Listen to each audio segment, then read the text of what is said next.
Tu veux t'expatrier mais t'hésites entre la Thaïlande et Bali ou tu es juste curieux? Dans cette vidéo, on ne va pas tourner autour du pot. On va comparer la Thaïlande et l'Indonésie et surtout Bali. Point par point, hein. Coût de la vie, logement, visa, qualité de vie, relations, opportunités. Chaque question a deux réponses. Moi, je réponds pour la Thaïlande et mon invité répond pour Bali. C'est pas un débat, il n'y a pas de filtre, on parle de notre vécu. Et pour t'éviter de perdre ton temps, tu as même un système de chapitrage juste en dessous de la vidéo. Tu cliques, tu vas droit à ce qui t'intéresse. Et si tu veux même aller plus loin, tu as aussi dans le descriptif de la vidéo des contacts d'agents immobiliers en Thaïlande, une solution pour ta couverture médicale en Asie du Sud-Est et des avocats si tu as besoin d'être carré. Les gars, dans cette vidéo, je suis avec un invité, vous connaissez certainement, je te laisse te présenter. Ouais, salut à tous, moi c'est Dim Brod, ça fait un peu plus d'1 an que je suis sur YouTube maintenant et je crée du contenu principalement vlog, voyage et surtout sur le digital nomadisme. Donc je fais pas mal de reviews sur plusieurs destinations, jusqu'à présent en Asie, mais à l'avenir un peu partout dans le monde. Je pose une question miroir, j'y réponds pour la Thaïlande, il y répond concernant l'Indonésie. Ça marche, on est parti? Parfait, let's go. La première chose qui t'a surpris en arrivant en Indonésie? Sur Bali, c'est la gentillesse et l'accueil des Balinais. Ça, c'est le premier truc qui m'a marqué et qui, à ce jour, me marque encore à chaque fois que j'y retourne. Ah ouais. Ah ben écoute, moi c'est pareil. Ah ouais, La disponibilité et l'accueil des personnes qui étaient sur place à l'aéroport. Parce que la toute première fois, j'ai posé pas mal de questions, j'ai cherché les taxis et tout. Ah, tu sais, il y a plusieurs niveaux là-bas. Et il y a une personne qui est sortie de son stand et qui m'a dit « Ok, suivez-moi ». Exactement. Incroyable. Ouais, dès que tu arrives en fait à l'aéroport, tu comprends que tu es dans un pays, une île qui est très différente de ce que tu as l'habitude de faire, tu vois, ou des pays où tu as l'habitude d'aller. L'accueil, le sourire, la façon dont les gens vont te répondre et vont s'intéresser aux questions que tu leur poses, c'est assez flagrant et impressionnant. Je trouve que dès que tu arrives à l'aéroport, tu le remarques. Et après, une fois que tu es dans la rue, dès que tu es dans ton logement, etc., l'accueil, la façon dont ils communiquent avec toi, non, c'est assez impressionnant. Ouais. On est d'accord. Deuxième question, le plus gros fantasme que tu avais et qui s'est effondré? Ah, une idée reçue, par exemple? Oui. Qu'on peut facilement échapper au trafic de Canggu. Donc Canggu, situé à Bali, une des villes les plus populaires, peut-être même la ville la plus populaire. Alors, il y a du monde à Denpasar, il y a du monde à Seminyak, mais pour les digital nomades, en tout cas, Canggu, c'est the place to be. Et c'est vrai que sur les routes, pour généraliser en Indonésie et à Bali, c'est un vrai problème. Il y a des trous énormes, les bords de route sont dégueulasses, il y a pas, voire très très peu de trottoirs, même s'ils sont en train d'y remédier progressivement. Ouais. Ça m'a déçu. Je suis un peu tombé de haut quand j'ai vu l'état des routes, alors que j'ai fait quand même pas mal de destinations, hein. Vietnam, Thaïlande, Philippines, etc. Quand tu arrives à Bali, tu vois ces belles villas et que tu regardes à côté, tu vois l'état des routes, tu te dis… Tu prends une claque. Il y a des trous dans les trottoirs d'ailleurs là-bas. C'est dangereux. Moi, pour y être allé, on marche et à un moment donné, il y a un trou au milieu du trottoir. Quand il y a des trottoirs. C'est très dangereux. Donc ouais, ça m'a déçu. Ah ouais, Un peu choqué. Moi, le plus gros fantasme que j'avais et qui finalement s'est effondré, c'est concernant la nourriture thaï. Parce qu'on me dit, ouais, les plats, ils sont super bons, ils sont super sains pour la santé. Effectivement, ils sont super bons, ils sont succulents, mais super sains.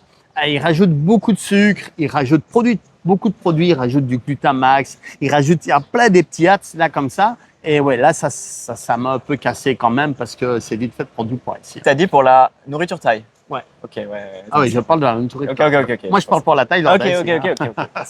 On est d'accord. C'est vrai que je peux rebondir là-dessus. Ouais. Indonésie, c'est un petit peu similaire aussi. Beaucoup d'ingrédients, etc., qui sont frits. Donc, c'est vrai que sur le papier, tu dis, ouais, il va y avoir plein de légumes. Et je te rejoins là-dessus avec la Thaïlande. Mais en fait, c'est beaucoup de choses qui sont frites. Tout est à base d'huile. Attention, tout n'est pas vraiment healthy. C'est vrai. C'est vrai. Un petit peu… Beaucoup de friture. Il y a un proverbe d'ailleurs indonésien qui dit si c'est pas bon, fris-le, goûte et tu verras après. Ouais, je comprends mieux du coup. Il est pas mal. Troisième question, le truc auquel tu ne t'attendais absolument pas au quotidien. La communauté d'entrepreneurs que j'ai pu trouver. Ouais. J'ai été très surpris par ça parce que pour moi, Bali, c'était vraiment la destination hybride entre backpacker et digital nomade, mais plutôt, tu sais, freelancers, ceux qui font des petits sous. Et j'ai eu la chance même de rencontrer beaucoup de très gros entrepreneurs qui sont à Bali. Et la légende comme quoi les très gros entrepreneurs sont uniquement à Dubaï est totalement fausse. Il y a d'ailleurs de plus en plus de personnes qui quittent Dubaï pour aller à Bali parce que c'est quand même un peu plus sympa au quotidien, du moins a priori c'est ce qu'ils disent. Et ouais, j'ai pu rencontrer vraiment des grosses pointures Donc en vrai, c'est un nid à entrepreneurs. Et pour les gens qui veulent entreprendre tout en ayant un cadre de vie qui est juste exceptionnel, paradisiaque, tropical, Mhm. ouais, c'est un très très bon point. Donc Ah ouais. Le gros avantage de Bali, c'est que tout le monde s'assoit à la même table. Tu fais 1000 par mois, tu fais 10 000 par mois, tu fais 100 000 par mois. Aucun problème, on va tous jouer au padel ensemble, on va tous C'est manger ça. à la même Ah, c'est table. bien. Ouais. Là où apparemment sur Dubaï, je ne suis pas resté assez longtemps pour vraiment Mhm. comparer, mais on m'a dit il y a les classes. Hein. Ah, si je devais faire un comparatif par rapport à ce que tu vas te dire ici, bah, d'ailleurs, tu l'as vécu ces dernières semaines aussi, depuis que tu es arrivé. Tu as vu, on ne fait pas de différence non plus. Non. Il y en a, ils gagnent 1000, 1500, il y en a, ils gagnent 2000, il y en a, ils Oui. gagnent 10 000. Il y en a, ils sont même multimillionnaires à la table. On est tous ensemble, tout le monde s'accepte. On mange dans un petit resto thaï et tout le monde Ah oui, est on va heureux manger et pour 3-4 euros, on ne fait pas de différence, on est cool. c'est très très bien, Ouais, très fluide. Non, ouais, c'est vrai que je peux rebondir aussi avec la Thaïlande, c'est vrai que c'est similaire. Le moment où tu t'es dit, OK, là, je vis vraiment. Je me suis dit exactement cette phrase quand j'ai enfin réalisé que le logement déjà que j'avais trouvé à Bali était parfaitement adapté à mes besoins et que j'avais la routine parfaite. Et ça, c'est un point sur lequel on peut rebondir. Le lifestyle, la routine que tu peux avoir à Bali et surtout autour de Canggu ou à Canggu même.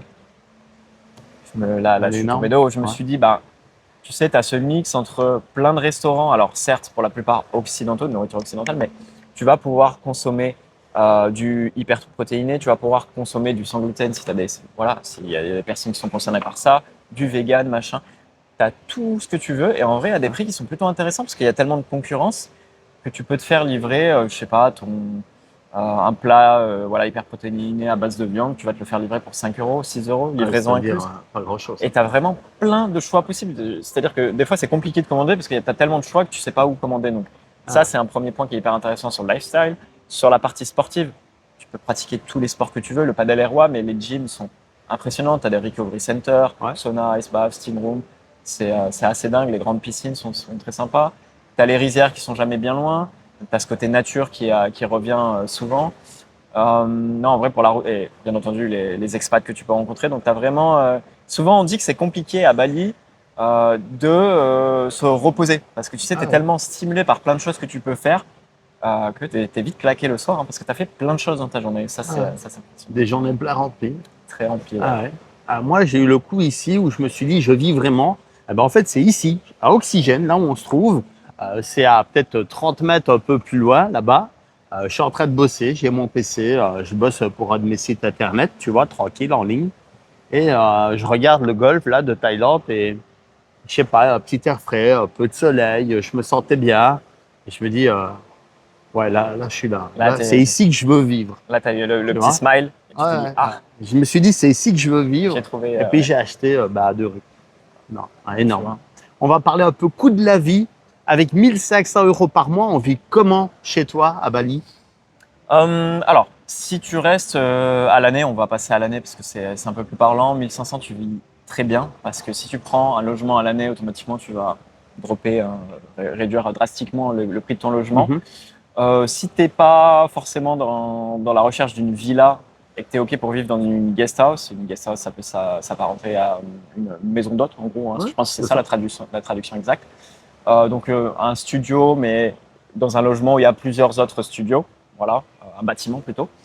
Là, tu peux t'en sortir pour 400-500 euros mensuels, très bien situé. Donc idéalement à Perenan, qui est juste à côté de Canggu, où tu as encore un peu vu sur les rizières. Budget nourriture, 300-400 euros par mois. Si tu fais un minimum attention, tout à fait jouable. Et après, le reste, ça part souvent dans les activités sportives ou les activités tout court. Les loisirs. Les loisirs, exactement. Il y a quand même énormément de choses à faire à Bali. Tu peux aller faire des randonnées, tu peux aller faire de l'enduro en moto si tu veux, tu peux aller profiter des beach clubs, tu peux aller sur les îles qu'il y a tout autour, les îles Gili, Lombok, voilà, il y a quand même beaucoup de choses à faire, donc ça fait Nida. Ouais. Beaucoup de soirées, Ouais, quand même, aussi. c'est animé, Ouais, hein, c'est bien hyper sûr, animé ouais, Bali. Pour les activités sportives, tu peux aller faire le pilates si tu aimes le pilates, la gym, il y en a dans tous les sens, tu peux aller faire du paddle, tu peux aller faire du tennis, tu peux aller faire du jiu-jitsu, Muay Thai, tu fais ce No que tu limit. veux. C'est nos limites. Ah ouais. Tous les Donc jours, 1500 euros, c'est un très bon budget pour vivre à Bali. Honnêtement, oui. Ah ouais. Sauf pour ceux qui sont trop gourmands et qui dépensent sans compter, qui font tout le temps des soirées, parce que les soirées, c'est souvent le C'est problème. ça. Oui. C'est là où ça dérape. Ouais. Dès que tu te mets à faire des soirées plusieurs fois par semaine, Ouais. le budget pète. Disons-le, l'argent, il passe souvent dans les cigarettes, dans l'alcool, dans la luxure, etc. Et, C'est là où l'alcool ça part. est quand même un peu cher à Bali, Ouais, tu hein. vois. C'est pas Ouais, comme dans certains pays où c'est drastiquement moins cher. Donc, ouais, c'est souvent là que les gens D'accord. se perdent. Ici en Thaïlande, 1500 euros, on vit bien chaque mois. C'est pas on survit, on vit bien. Non, oui. Un logement, ça va être entre 300 et 400 euros. On a vraiment un beau petit logement avec une vue sur mer. On est très bien ici sur Pattaya, sur Jomtien. Pour les trajets, il va falloir peut-être compter une centaine d'euros par mois si on prend le taxi, etc. Mhm. Beaucoup moins peut-être ou approximativement si on fait une location de scooter. Ça dépend va le scooter dépendre. que tu prends. Ça dépend hein, si on prend une grosse bombe ou un petit quelque Ouais. chose. Mais moi, je compte une centaine d'euros pour mes Ouais, déplacements. ouais, ouais. Si je compte ma couverture médicale, très important, hein, si vous n'avez pas de couverture médicale en Asie du Sud-Est, vous allez vous mordre les doigts le jour où il va falloir en prendre une. Donc, n'hésitez pas à sauter sur l'occasion, à lire le descriptif. D'ailleurs, il y a un QR code à l'écran.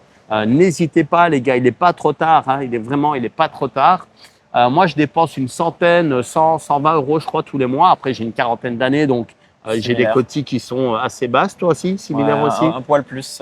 Qu'est-ce qu'il y a d'autre? Il y a la nourriture. Alors, la nourriture, je crois que je suis entre 300 et 400 euros par mois. Et puis, si on cumule tout ça et des petites choses que j'oublie, la salle de sport, etc., je dois arriver, à mon avis, à un gros 1000 euros. Et les 500 euros restants, on est vraiment dans du pur loisir. Donc, oui, on vit très bien ici à Pattaya avec 1500 euros. Et encore une fois, je ne bois pas d'alcool, je ne fume pas, je ne consomme pas de stupéfiants. Je mange thaïlandais, donc ça joue également beaucoup. Bien sûr. Le poste de dépense qui coûte le plus cher, plus que prévu en tout cas. Alors, sur le papier, le logement, Ouais. c'est toujours la plus grosse dépense. Après, moi, je dirais les sorties. Ah, les sorties. En fait, ouais. voilà, mais ça rebondit sur ce que tu dis Ouais. juste avant. Si t'es pas du genre à beaucoup sortir, tu ne consommes pas d'alcool, c'est une petite partie de ton budget. Ouais. Si tu es fêtard, c'est un budget qui peut, enfin une partie du budget qui peut exploser. Effectivement. Ça peut facilement monter. J'ai connu des gens qui ont lâché 500, 600 par mois en sortie parce Ouais. que il suffit d'une bouteille dans un club, boum, déjà tu te rajoutes 200 euros facile. oui. Si tu vas dans un joli club et que tu prends une belle bouteille, oui, tu vas lâcher, oui, tu peux lâcher plus de 100 euros sans problème. Hein. Ah oui. Donc ça dépend, voilà, est-ce que vous êtes gourmand ou pas de ce côté-là. Mais je pense que c'est la partie qui est la plus importante de contrôler, surtout qu'à Bali, beaucoup de clubs, beaucoup de soirées. Bien sûr. Voilà, donc ça a quand même à prendre en compte. J'aurais presque pu dire la nourriture parce que il y a une offre incroyable de restaurants à Bali, mais il y a beaucoup de restaurants qui sont abordables. Ouais. Et je parle même si tu veux manger des pizzas, si tu veux manger des burgers, c'est ok, tu vois, ça va te faire 7-8 euros par plat. Mais tu peux aller dans des restaurants très chers. À titre perso, je suis allé dans un restaurant de viande où l'addition à deux m'a coûté plus de 150 $. Ah ouais, quand même. J'ai rarement aussi bien mangé de ma vie. Voilà. Mais voilà, Aussi, et si tu ça fais va ça chaque ensemble, semaine, ton budget nourriture, Il tu as explose, dépassé hein. 1000 Bien balles sûr, par ça mois. peut aller vite. Hein. Donc attention, Ouais. tu vas du côté de Bali. Ouais. Le poste de dépense qui coûte plus cher que prévu, j'allais justement parler de la nourriture ici en Thaïlande parce que effectivement, on peut manger pour 1,50 € pour 2 euros. Complètement. À Chiang Mai, il y a un endroit qui s'appelle Sam Bat Noodle. On mange des plats de nouilles pour 3 bahts, c'est-à-dire 0,08 euros, 8 centimes d'euros. C'est incroyable. Donc, on mange pas cher en Thaïlande, c'est une vérité absolue. Mais encore une fois, dans des endroits voilà, comme celui-ci, où tous les beach clubs qui sont derrière nous, ça peut monter. Ils Et puis à alignent, Bangkok, mais il y a des restos du payes le jeu, hein. haut de gamme. Et là, ça peut forcément, ça peut coûter très cher. Ouais. Autre question, le truc qui est étonnamment bon marché. Alors, laisse-moi réfléchir un tout petit peu. Ouais. Si tu veux, je réponds d'abord pour la Thaïlande. Allez, le je temps t'en de la prie, réflexion. je t'en prie. Alors ici en Thaïlande, ce qui est étonnamment bon marché, c'est tout ce qui est transport. Il y a un système de transport qui coûte vraiment pas cher. Par exemple, Pattaya, Bangkok, il y a à peu près 1h30, 2 heures de car. Il y a 141 bahts pour aller vers l'aéroport, donc c'est-à-dire 4 euros. Et si on va du côté des Kemai, on est à 131 bahts, donc un petit peu moins cher. Si on veut prendre un taxi et on va faire une demi-heure de route, on va vraiment payer des fois 3, 4, 5 euros grand max. Et ça, c'est étonnamment bon marché parce qu'on entend partout, oui, le prix du carburant qui augmente. Mais ici, non. Ici, on dirait pas. C'est Ouais. marrant parce que tu vois, le premier truc, quand tu m'as posé la question auquel j'ai pensé, c'était le transport. Ouais. Et en vrai, je peux rebondir là-dessus. À Bali, c'est très similaire parce que si tu arrives à l'aéroport se situe dans la ville de Denpasar. Ouais. Le Denpasar jusqu'à Pererenan, qui est à côté de Canggu, te coûte en moyenne, si tu prends un Bolt, un Grab, 20, 25 euros. Pour combien de kilomètres? Alors, kilomètres, je sais plus exactement, mais c'est 1h30 de route. Ouais. Il y a un il moment. y a un peu de trafic. Il y a beaucoup. Donc c'est hyper intéressant et je peux donner un autre exemple qui est assez parlant. Ouais. Quand j'ai pris le ferry pour aller de Bali jusqu'à Lombok avec mon scooter, donc j'ai chargé mon gros scooter. Ok. Tiens, devine combien j'ai payé le trajet aller. 5 heures de bateau. Quelques euros, j'imagine. 9 euros. 9 euros. 9 euros. Ah ouais, on est Voilà, vraiment donc c'est, tu en vois, chargeant ton scooter en plus. ouais, et un gros scooter. Tu payes Énorme. plus quand tu as un 250. Donc, Ouais. ouais, Neuf c'est euros. pour ça que je pense que rebondir là-dessus, c'est hyper intéressant. Et pareil, si tu veux pas conduire de scooter, d'ailleurs, on est dans les mêmes tarifs sur la Mhm. loc, hein, sur un petit scooter qu'en Thaïlande. C'est assez similaire au niveau des prix. Mais si tu veux utiliser Grab ou Gojek, qui sont les apps pour se déplacer là-bas, des petits trajets quotidiens, 1, 2 euros. Tu vois. Oui, c'est ça. Donc, tu peux- Pareil qu'ici. Donc, c'est pas spécialement plus rentable de louer un scooter, parce que c'est vrai qu'il y en a qui se posent la question, oui, mais je suis pas à l'aise en 2 roues. Mhm. Quand vous n'êtes pas à l'aise, vous prenez un taxi scooter, et en vrai, ça vous coûtera pas spécialement plus cher à la fin du mois, voire moins cher. On parle un peu logement et propriété. Trouver un logement, c'est simple ou c'est une galère à Bali? C'est simple, il faut juste s'y prendre à l'avance. Il y a beaucoup d'offres, il y a beaucoup de guest house, Mhm. comme je le mentionnais juste avant, il y a beaucoup de villas. Il n'y a pas, alors à la différence de la Thaïlande, et là je pense qu'il y a un gros point, il n'y a pas de condo. À Bali, il y a souvent une règle, c'est que le bâtiment ne doit pas dépasser en taille les palmiers. Mhm. Voilà, sauf exception. Il y a toujours des exceptions. Cash is king, comme on dit. Mais pour les logements, il y a vraiment beaucoup de choix parce qu'ils construisent à la volée des villas.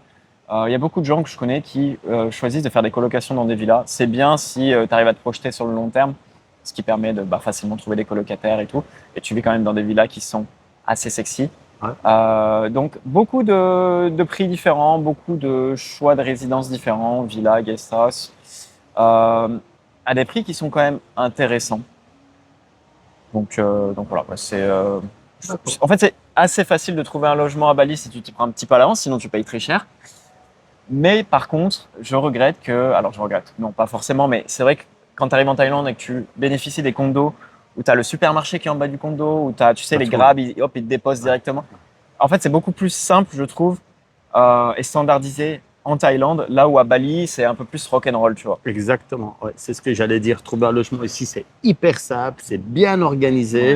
Ouais. On a tout à proximité. Notre avantage ici en Thaïlande, c'est ce qu'on appelle les condos. Donc, ce sont des immeubles où il y a plein d'unités. Alors, la superficie, ça peut aller de 30 mètres carrés, des fois même un peu moins ici, à nos limites, hein, selon le budget, forcément. Je trouve que les logements en Thaïlande sont tellement standardisés qu'ils n'ont pas d'âme. Ils sont tous pareils, presque. Les nouvelles constructions, je suis d'accord à 100% avec ce Voilà, que tu as je dit. parle surtout des nouvelles constructions. Ouais. Par contre, tu vois, à Bali, tout le monde va mettre un petit peu sa touche, je trouve. Mhm. Tout ne se ressemble pas forcément. Ouais.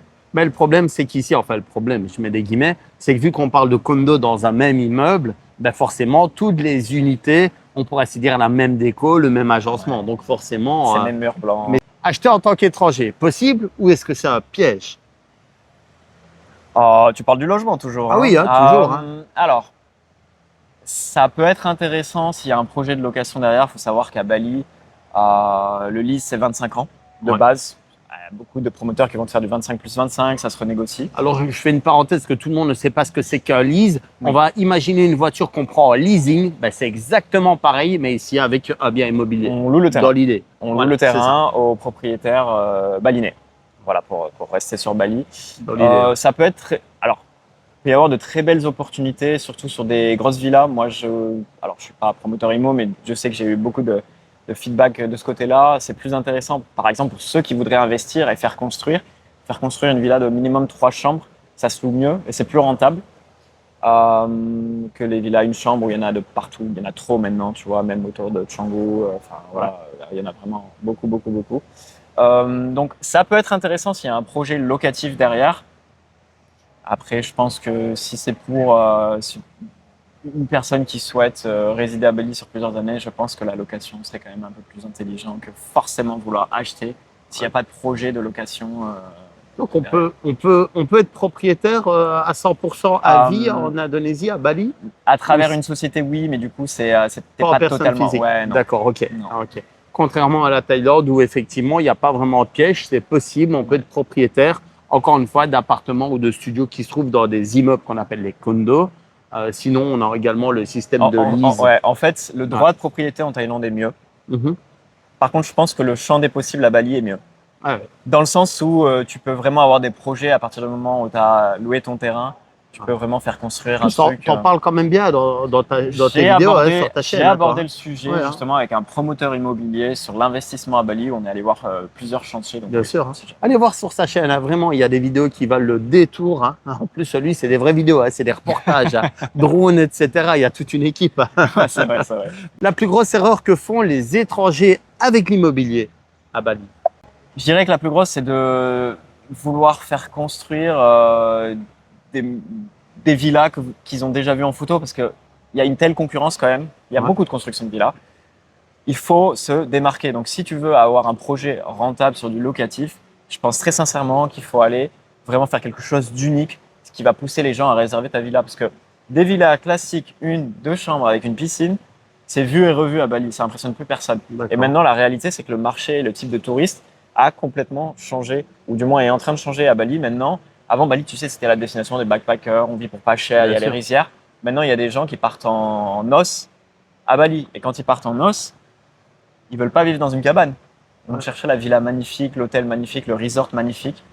Donc, c'est là où ça peut être intéressant d'avoir une villa qui a coupé le souffle Ah ouais. face aux rizières, avec une piscine en forme de cœur, je sais pas, je dis n'importe quoi. Ouais, non, Mais les gens vont l'image. chercher l'originalité. Donc attention à pas trop standardiser Ah ouais. sa villa. Je pense que c'est un point important. Il y a beaucoup de personnes qui font cette erreur. Ah ouais. Grosse erreur ici en Thaïlande par rapport à l'immobilier, ben, c'est d'acheter trop hâtivement sans visiter parce qu'il y en a qui sont à l'étranger. Et ok, j'aime bien, j'ai vu ça, allez, j'achète à distance. Ça peut paraître dingue, mais il y en a qui le font. Ouais. Et alors, ils visitent pas et après, ils sont déçus. Ou alors, ils sont sur place, ils visitent une fois et ils disent, OK, coup de cœur, j'achète sur de l'émotionnel. Mais ils font pas d'autres visites du même bien, mais à d'autres moments de la journée ou de la semaine. Le meilleur conseil, c'est, OK, visitez à 10 heures au matin, mais venez à 15 heures. Venez à minuit, voir s'il n'y a pas du bruit, s'il n'y a pas une discothèque, la rue derrière, etc. Donc, l'erreur ici la plus fréquente en Thaïlande, c'est vraiment on visite pas ou on visite qu'une fois et on achète dans la précipitation. Je peux aussi rebondir là-dessus, toujours sur Bali. Pour ceux qui souhaitent investir, attention aussi aux promesses que certains peuvent faire sur la rentabilité annuelle. Ouais. Après impôt, quand on dit du plus de 16%, Oh, ça commence à sentir la méfiez-vous, comme on la dit. petite fantaisie, ça. On Voilà. part un peu dans la quand ça dépasse les 16%, on part un peu dans l'utopie, j'ai même Voilà. envie de dire. Ouais, Donc ouais. attention aux promesses qu'on peut vous faire sur l'investissement annuel. C'est quoi le taux rendement annuel Oh, 12-13%, Ouais. c'est quelque chose qui arrive souvent, mais dès qu'on vous dit là, ouais, dès que ça dépasse les 16% en promesse, faut se méfier. Ok, voilà. Ouais. Suivez ce conseil, faites Voilà. vraiment attention à ça. attention. Ouais. On parle un peu visa et administration, un Allez. tout petit peu. Est-ce que c'est facile de rester légalement à Bali? Facile ou stress permanent finalement? Ah non, alors il n'y a pas de stress permanent. Si on remplit les conditions pour les visas, en l'occurrence, moi je suis détenteur d'un E33G, donc c'est ce qui s'appelle le Remote Worker. Ouais. Similaire en fait au DTV, hein. Ok. On est sur plus ou moins le même type de visa. Il coûte combien? On l'a pour combien de temps? Alors, Il y a des conditions? À Bali, ça fonctionne beaucoup. Alors, vous pouvez faire la demande en direct, mais la 3/4 des gens passent par des agences parce que les agences ont beaucoup de contacts au sein du gouvernement. Ça va Mhm. beaucoup plus vite, réellement. Donc, la plupart des gens passent par des agences. On est autour de 700 € pour ce type de visa annuel, 1 an. Un an à l'année. Ah ouais. Voilà, donc on rebondira, je pense, avec le DTV de ce On va côté-là parler, on va juste parler. après. Cependant, de mon expérience, ce que je peux dire, c'est que toujours grâce à mon agence de visa, c'est simple d'avoir des documents. C'est-à-dire que moi, j'ai fait ma demande pour le E33G, donc ce fameux visa. J'avais tous les prérequis, hein. Je remplissais Ok. toutes les conditions, donc aucun problème de ce côté-là. Mais derrière, j'ai eu besoin d'avoir d'autres papiers, à savoir tax ID, certificat de résidence, tu vois, tout ce genre Ok. pour construire un dossier voilà, qui C'est est ça. propre, tu vois. Normal hein, finalement. Un email, un paiement, le document, tu l'as. Et j'ai jamais galéré à avoir un seul document à Bali, en Indonésie. Voilà, donc D'accord. ça, c'est un point hyper important. Après, c'est vrai que 700 pour ce type de visa, 700 €, c'est pas donné, mais bon, il me permet d'avoir la résidence fiscale, ce qui pour moi était très important. Le gros avantage de Bali, c'est qu'il y a une dizaine, j'ai presque envie de dire une vingtaine de visas possibles. Oui. Des visas retraite, des visas remote worker, des visas investisseurs, pré-investisseurs. D'ailleurs, c'est quoi le visa le plus réaliste pour vivre longtemps à Bali? Tu vas me dire, ça dépend de l'âge, de la situation, trop large, trop vaste. Ça dépend. Alors, le mien que j'ai par rapport à mon setup est hyper intéressant. Le seul problème, c'est qu'il faut renouveler chaque année. Ok. Je sais qu'il y en a qui basculent sur un visa investisseur Ok. qui peut être intéressant et il y en a carrément qui vont, ça c'est un truc qui est vraiment pour le coup, qui a de la valeur, c'est de créer sa société en Indonésie, donc ça s'appelle une PTPME et ça vous permet de faire plein de choses sur place et surtout l'imposition est à 0,5% sur les 3 premières années. Ah ouais. Et après? Et après ça monte, c'est par, comment on appelle ça, tu sais. Il y a des paliers? Ouais, par palier. Ok, d'accord. J'ai pas les chiffres en tête, mais D'accord. ça peut être un plan très intéressant. Ok. Rester légalement ou facilement, en tout cas sans stress en Thaïlande, c'est possible. Il faut le bon visa. À chaque âge, à chaque situation, un visa différent. Tu faisais allusion au DTV il y a un instant. Lui, il coûte 350 € pour 5 années au total. Donc vraiment là, c'est abattable. On est en multi-entrée. Par contre, il y a, comme à chaque fois, des choses qu'il faut suivre, qu'il faut respecter avec des visas. Avec le DTV, tous les 6 mois, il faut sortir de Thaïlande, ne serait-ce qu'un jour, mais il faut sortir, c'est comme ça. Et peu importe le visa, tous les 3 mois, tous les 90 jours, on doit aller à l'immigration, signaler qu'on est là, où on habite, etc. Donc voilà, on doit vraiment faire un petit rapport des 90 jours. Ça, c'est quelque chose. Le visa le plus réaliste, tout dépend de l'âge. Si on a plus de 50 ans, moi, j'irai sur un visa retraite. Ouais. Si on a envie d'investir, il y a des visas investissement. Il y a de tout aussi. Donc ça, c'est trop vaste pour en parler là dans la vidéo. Mais c'est facile de rester si on remplit finalement certains critères.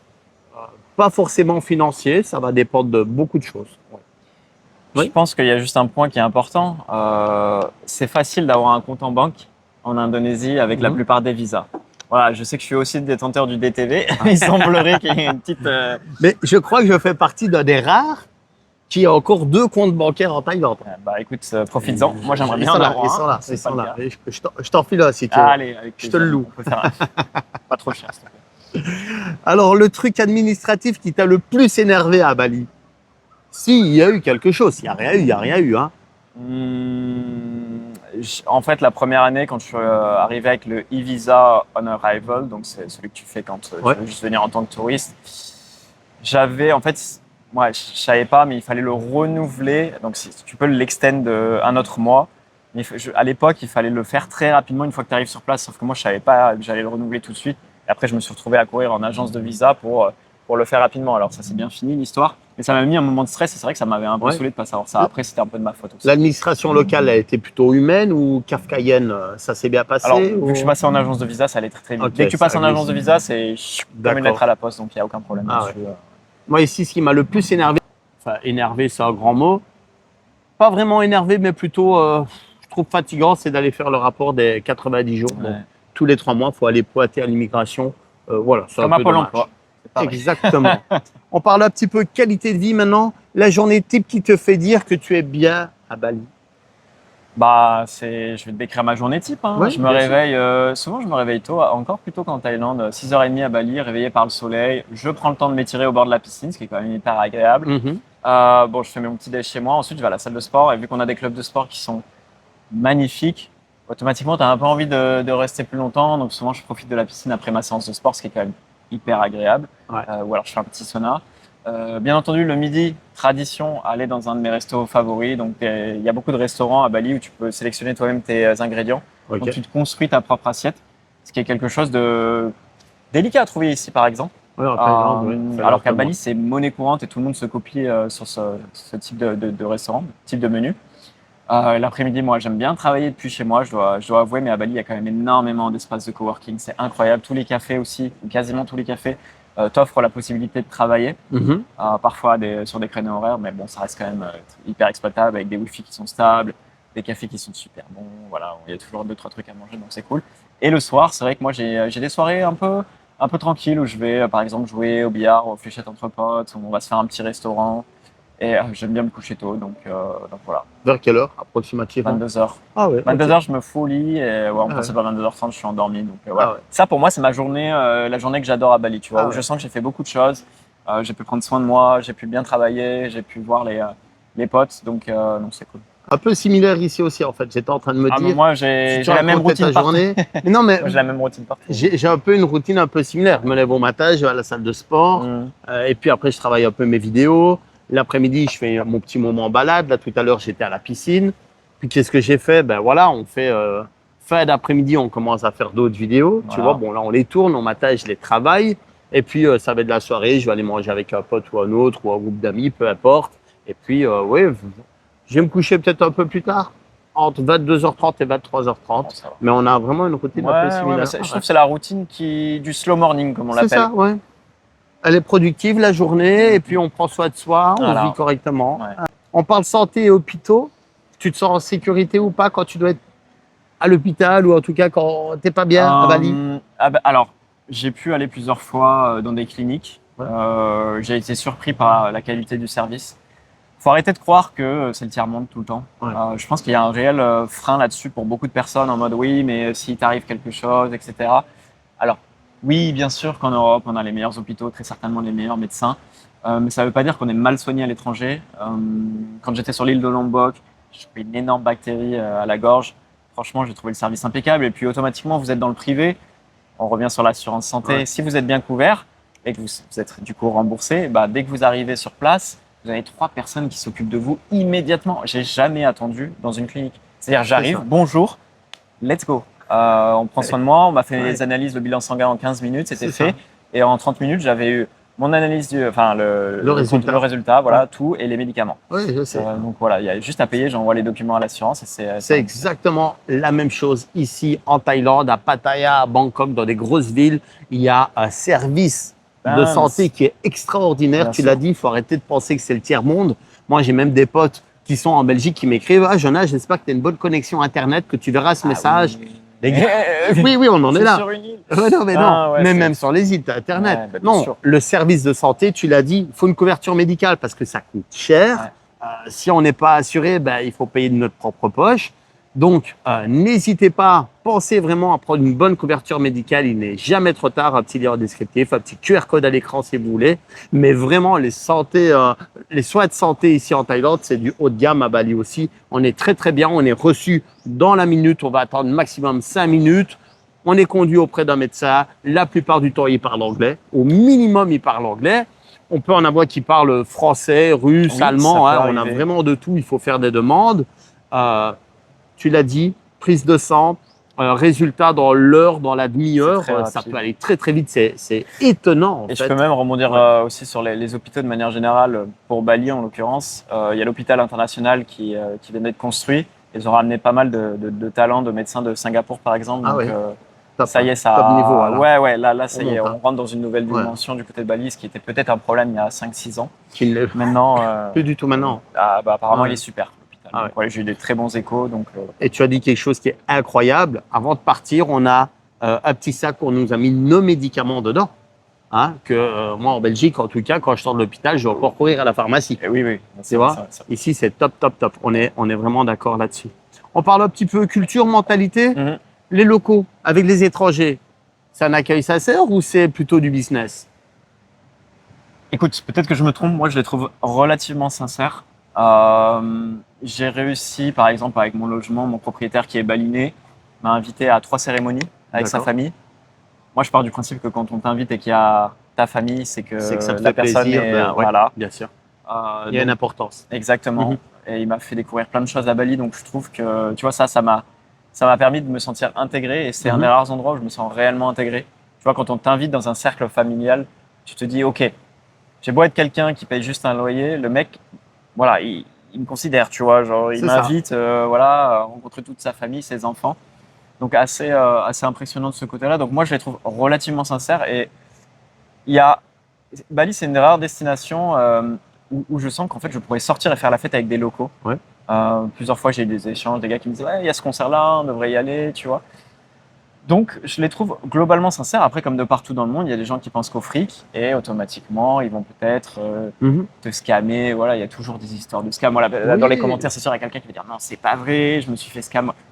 De Il y en partout dans a, le monde. il y en a, De partout il y en dans a, le monde. il y en a. Il y en a, ça dépend des endroits où tu es. Mais en tout cas, moi, je trouve que c'est un type de population qui est relativement sincère et qui a la main sur le cœur, comme on dit. Et je les trouve hyper accueillants et hyper vrais, tu vois.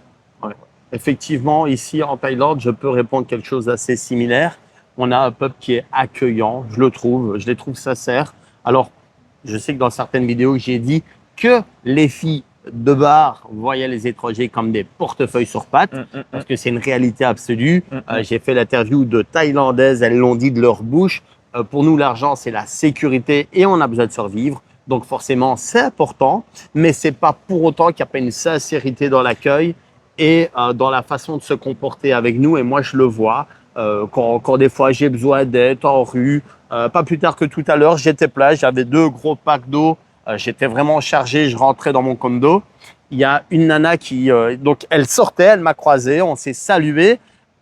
C'est passé dans sa tête en une demi-seconde. Elle a réfléchi que j'allais arriver à la porte, fallait sortir mes clés. Elle a fait demi-tour, elle s'est pressée, elle a été m'ouvrir. Voilà. J'ai une excellente anecdote. Ça démontre. Ouais, complètement. Sur Bali, si tu veux, je la raconte très rapidement. Un jour, la première année où je suis arrivé à Bali, j'avais une motocross qui était un peu trafiquée. Mon compteur d'essence ne marchait plus. Ok. Tu me vois venir. Je suis tombé en panne d'essence. Ben voilà. oui, forcément. J'avais oublié de refaire le plein et du coup, je commence à pousser la moto. Il y a un balinais qui arrive avec un petit Scoopy. C'était vraiment le petit scooter. Il avait un look. Enfin, t'as compris qu'il n'avait pas d'argent. C'est ça. Il me regarde, il freine, il s'arrête, il me fait. Il avait un anglais approximatif. Il me dit, t'as besoin d'aide? Je fais, je suis en panne d'essence. Est-ce que tu peux me push, tu vois? Est-ce que tu peux me pousser jusqu'à la prochaine station? Il me dit, attends. Il met sa béquille, il sort, il ouvre son coffre. Il me sort une énorme paille. Mais non. Il regarde dans le fossé. Il prend une vieille canette de Red Bull dégueulasse. Il siphonne son réservoir. Il me remplit 2 canettes. Il me remplit mon réservoir. Donc le mec vient de me sauver. Je sors un billet. Un bon billet. Il m'a dit non, c'est bon. Il a pris son scooter, il s'est barré. Ah, énorme. Et j'ai pu rouler jusqu'à la station. Énorme. Voilà. Ça, ce jour-là, je me suis dit, OK, il y a encore foi en l'humanité. C'est ça. Parce qu'il a refusé mon argent. C'est ce que tu admires d'ailleurs le plus chez les gens à Bali.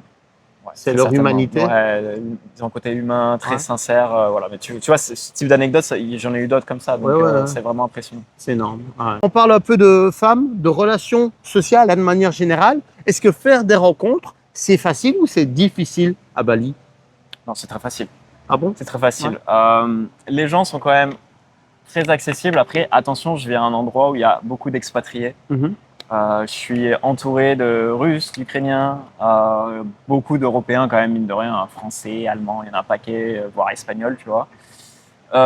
Et les Indonésiens et Indonésiennes, il y en a quand même aussi, mais la dure réalité, je vais dire ça comme ça, c'est qu'à Bali, c'est vrai que les expats vont toujours dans les mêmes lieux. Ouais. Parce qu'automatiquement, c'est pas cher pour nous, mais pour les locaux, c'est quand même super cher d'aller dans un resto où on va te faire ton plat, clé en main, comme j'ai indiqué un peu plus tôt, à la carte. Ce qui fait que je trouve qu'on croise beaucoup moins, alors on croise dans la rue bien entendu, mais les endroits où on va manger, on croise quand même beaucoup moins de locaux. Là où en Thaïlande, déjà alors, d'un côté au niveau de la nourriture, je trouve que leur gastronomie est quand même vachement plus, il y a plus de plats, il y a plus développé, plus riche. Voilà, c'est ça le terme que je cherchais. Ce qui va pousser aussi pas mal d'expats, de touristes à aller directement dans les restaurants thaï. C'est ça. Où tu vas rencontrer et croiser des Thaïs. Tandis qu'à Bali, il y a un peu moins ce mix, tout simplement parce que les warung, donc les restaurants locaux, je les trouve un peu moins diversifiés. C'est souvent sous forme un peu de self, tu vois, tu choisis ce que tu prends. Et c'est vrai que visuellement, leur nourriture est pas aussi riche que celle en Thaïlande. Je trouve que vraiment, tu as vraiment plus le choix. Donc voilà, les gens se mixent un peu moins. Donc un point de vue pour répondre vraiment à ta question, c'est pas dur de rencontrer du monde. C'est juste que tu te mélanges un peu moins aux locaux. Parce qu'on reste donc finalement… C'est le constat que je me suis fait, moi, en vivant du côté du Canggu. Réellement, tu rencontres moins… voilà. Par exemple, si tu veux rencontrer, je sais pas, l'amour, il y a de fortes chances que je tombe plus amoureux d'une Russe à Bali que d'une Indonésienne, par rapport à l'endroit où je vis. Parce que voilà, exactement. Tandis qu'en Thaïlande, l'inverse. Ah oui, parce qu'ici, effectivement, on fait des rencontres plus facilement à tout moment. Parce que les locaux et les touristes, les expats vont manger au même endroit et forcément les rencontres sont plus propices. D'ailleurs, en parlant de rencontres, tu les verrais plus authentiques ou plus superficielles? Tu les sens comment en tout cas les rencontres là-bas à Bali? Comme je l'indiquais plus tôt, relativement authentiques. Je trouve les gens sincères à Bali. Pas forcément qu'une question d'argent ou autre, tu vois, genre… Je les trouve vrais, je les trouve… ils ont vraiment de l'intérêt pour ce que tu fais. Toujours souriant, donc non, honnêtement, pour moi, ça respire la sincérité. D'accord. Pour construire une relation stable, c'est un bon pays pour toi, Bali? Si c'était un souhait. En fait, la réalité, c'est qu'à Bali, tu as beaucoup de filles qui viennent de l'île d'à côté, où il y a Jakarta, qui s'appelle l'île de Java. Et en fait, elles viennent pour travailler dans un premier temps parce que Bali, 70% du PIB, c'est le tourisme. Autant vous dire que pour trouver un job lié au tourisme, c'est facile. Souvent mieux payé que depuis, je sais pas, si elles viennent de Jakarta, elles peuvent très certainement trouver un emploi stable, mais c'est sûr que si elles viennent d'un village, là, il y a des questions qui se posent. Il y a beaucoup de femmes, ces femmes-là cherchent vraiment à se caser avec un occidental, tu vois. Genre, il y a vraiment cette envie de rencontrer l'homme qui va subvenir à leurs besoins, qui les fera rêver. C'est ça. Donc je connais beaucoup de potes à moi qui sortent avec des Indonésiennes et c'est des femmes fidèles, wife material, comme on dit en anglais. C'est ça, mais un peu pareil ici en Thaïlande finalement. Peut-être plus fidèles en Indonésie. Ah ouais? Il faut voir. Les Thaïs sont connus pour être… C'est vrai, volage, c'est vrai, on va pas se mentir. Mais le côté des femmes qui cherchent, pas toutes, attention, hein, mais certaines qui cherchent des Occidentaux pour trouver des relations à long terme, il y en a. Alors, dans les commentaires, ça va exploser. Oui, mais elles veulent l'argent. Oui, encore une fois, oui. Mais elles sont claires avec nous dès le départ. Ouais. Elles cherchent une sécurité. L'argent appelle la sécurité, tout simplement. Moi, je trouve qu'il y a une certaine authenticité dans les relations parce que c'est clair dès le départ. Voilà, tout simplement. Oui, c'est vrai que les Thaïs ont tendance à dire les choses dès le départ et ça c'est sort bien. Direct. Ouais. On parle un petit peu argent, travail, opportunité. Gagner de l'argent sur place, est-ce que c'est réaliste ou c'est illusoire? Alors, vraiment sur l'économie locale. Oui, si tu es dans l'immobilier. D'accord, ok. Très clairement. Donc, tout ce qui est immobilier et tout ce qui est lié avec l'immobilier, hôtellerie, voilà, on peut avoir les restaurants aussi. Il y a vraiment des gens qui font de l'argent grâce à ça. Je connais le propriétaire d'un restaurant qui s'appelle Open House à Bali. Pas mal de gens doivent connaître. Lui, voilà, son premier restaurant a explosé. Et justement, il faisait des menus où tu peux choisir. Ça a été un des premiers à mettre ça en place. Ça a explosé. Les gens devenaient fous. Ils disaient, c'est incroyable. Il en a ouvert un deuxième qui est encore plus grand. Ça marche. Il est vraiment successful. Et le mec est australien de base. D'accord. Donc, oui, il y a des possibilités de business qui sont très intéressantes. Cependant, attention, la concurrence est rude à Bali. Donc, si vous avez pour projet de venir à Bali, faire construire une villa, ouvrir un restaurant ou un shop, peu importe une boutique, attention, ne pas négliger la concurrence parce que je vois beaucoup de restaurants qui ouvrent et l'année d'après qui ferment. Effectivement. Donc, je pense que c'est un pari risqué qui peut être un cuisant échec comme très successful. Ah bah écoute, c'est exactement pareil ici en Thaïlande. Beaucoup de business qui vont s'ouvrir, pas que des restos. Et l'année d'après, ça ferme parce que nous, on a une saison haute, on a une saison basse. On gagne beaucoup d'argent en saison haute, énormément. Et alors, il y a des investisseurs qui sont pas trop au courant finalement que la saison basse, elle arrive. Ils font des grosses dépenses, ils mettent pas assez d'argent de côté. Ils travaillent plutôt de la manière habituelle, donc saison haute, ils s'adaptent pas. Et là, ils se cassent les dents. Gagner de l'argent sur place ici, c'est possible, c'est réaliste. J'en ai vu réussir, j'en ai vu plein réussir, qui ont eu des idées, qui ont fait qui ont eu des projets, qui les ont lancés. Ça fonctionne très bien, mais il faut être travailleur, il faut être courageux et il faut comprendre comment le pays fonctionne. Hein. Bien sûr, sinon, on se casse les dents. Ce qui est sûrement le plus dur. Ouais. Le mythe le plus dangereux sur travailler ici, s'il y en a un. Toujours rester en règle. Attention au recrutement. Je suis pas tout à fait à jour là-dessus parce que j'ai pas de business en Indonésie, mais attention, il y a eu des business qui ont été complètement fermés par les autorités parce qu'ils recrutaient pas d'Indonésiens. D'accord. Des Russes notamment. C'était du côté de Ubud. Je crois que c'est un endroit qui s'appelle le Park U. Ouais, je crois que c'était ça. Il a été complètement fermé par rapport, en partie à cause des recrutements. Ils recrutaient que des Russes, tu vois, dans leurs vendeurs. Il n'y avait pas le quota indonésien dans les travailleurs? Non, pas du tout. Ça n'a pas plu du tout aux autorités. Ils ont dit, c'est soit vous fermez, soit vous nous payez tant. Ouais. C'était tellement astronomique le montant que ils ont fermé et ça a été racheté, je crois, par d'autres Russes depuis. Mais ouais, c'est attention à ça. Attention, ne pas jouer là-dessus. Et je pense que tu vas me dire la même chose. Exactement pareil, en fait. Exactement pareil. Il faut vraiment faire attention ici avec le travail. Déjà, ne travaillez jamais en noir. Soyez super vigilants avec ça. Ayez toujours le bon visa pour faire le bon travail. Et derrière ça, effectivement, la Thaïlande impose aux entrepreneurs un quota taille dans, si tu veux, les employés, les ouvriers, etc. C'est-à-dire 4 Thaïlandais engagés pour un étranger, un work permit étranger, voilà. quelque chose qui est tout à fait naturel finalement en Asie. On travaille sur l'économie locale et on fait avancer le peuple. Ouais, Mais globalement, je pense que les deux pays sont sur une position où, ok, les investisseurs, mais il faut respecter voilà, nos conditions. C'est ça. C'est vraiment. Oui, il y a des conditions. Tu les connais à l'avance, donc tu joues le jeu ou tu te casses les dents. On est bien d'accord. Exactement. Ok. Mais écoute, on arrive quand même un peu à la fin de toutes mes questions. Il m'en reste quand même deux petites. Allez.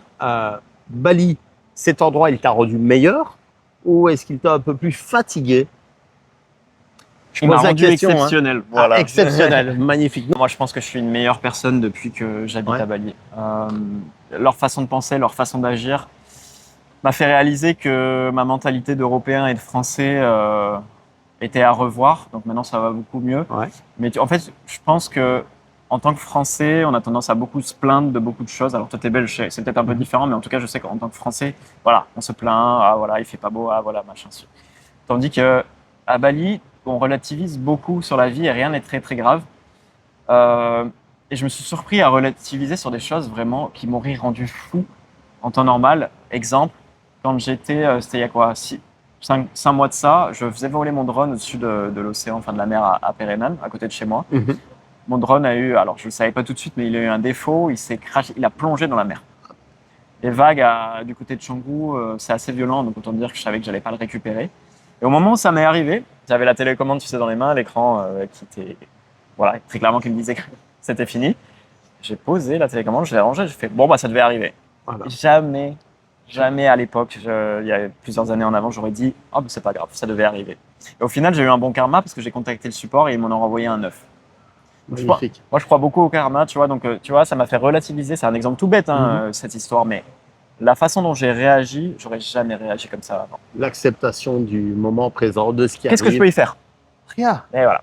On accepte ce qui est et puis voilà, c'est tout. C'est comme ça, c'est arrivé. Effectivement. En Thaïlande, c'est pareil. Hein. On a le sabai, tout va bien. On a le mepenlai, c'est pas grave. Voilà, c'est les choses qui doivent arriver. On va pas se prendre la tête. Effectivement, il y a lâcher prise. Moi, je pense que ce pays m'a ni rendu meilleur ni fatigué. Je le vois plutôt la Thaïlande. Je le dis depuis mes premières vidéos. Je vois la Thaïlande comme un miroir, mais c'est un miroir qui vraiment est grossissant, tu vois. Et moi, je me sens bien. Voilà, tout simplement. Et j'ai une dernière question. Si tu devais repartir à zéro, tu retournerais à Bali? Oui, je pense. Ah bah écoute, c'est exactement pareil, moi, avec la Thaïlande. La façon dont ça m'a fait évoluer, ça m'a changé, ça m'a fait découvrir le monde sous une autre facette au final. Donc ouais, si c'est à refaire, je le referai On est d'accord. Les yeux fermés. Voilà. On est d'accord, exactement d'accord. Voilà les gars, on arrive à la fin de cette vidéo. Dites-nous en commentaire ce que vous avez pensé. Réagissez, hein. J'espère que vous avez pris le temps de réagir en commentaire également. Prenez le temps de passer sur la chaîne de Dimitri. Rappelle-nous le nom de ta chaîne. Dim Abroad. Je vous la fais passer à l'écran actuellement. Elle est également en descriptif. Donc vraiment, vraiment, je vous encourage à passer sur la chaîne. Regardez une vidéo, regardez 2 vidéos. Vous n'avez pas le temps, abonnez-vous, activez la petite cloche sur sa chaîne. Faites-le également sur ma chaîne si ce n'est pas déjà le cas. Ben oui, forcément. Si vous n'avez pas aimé cette vidéo, manifestez-vous à travers les commentaires. Ça fera du bien à mon algorithme. Je vous dis à tout bientôt. Salut!